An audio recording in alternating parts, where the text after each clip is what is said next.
Okay, so the thing about this, we have a vertical slip beam. So we now know we've got this little rectangular area that's getting exposed in centimetre areas around the mouth, yes?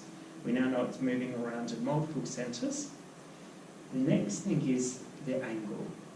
Now, if we have a look at a skull, can anyone remember what this big bone is at the back of the skull?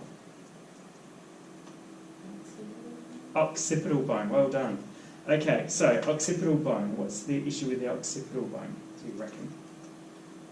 Does anyone want to see where it lies? So if you have a look at an occipital bone, can we see this big hole here? This big hole is called the foramen magnum. Where have you heard magnum before? Ice cream. Ice cream, because it is great. Or guns, because they're great, okay? So you can get magnum guns as well. Okay, so this is called foramen magnum, which is the great hole, okay? So here you've got a bone that surrounds all of this area, and it's a big, thick bone.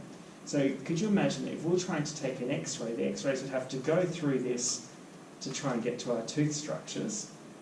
What do you reckon if we had a lot of big, white, dense material in the way? What would happen to our X-rays?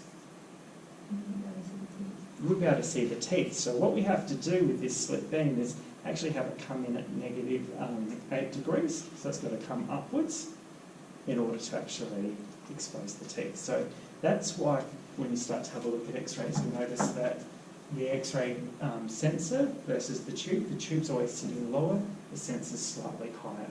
It's at that negative 8 degrees. And you can't adjust that. It's not like an intraoral unit where you could move your cone up or down. This is always going to be a fixed position to avoid your occipital bone. Is that all right? Now, the thing about having a negative angle means it distorts your image slightly. So, for instance, if you take an OPG and you see the dentist going, oh, I'm just going to measure the root canal on this particular tooth, do you reckon that the measurement will match up?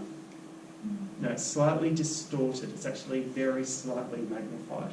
So what you'll find is there's usually a calibration tool on your X-ray to show that measurement.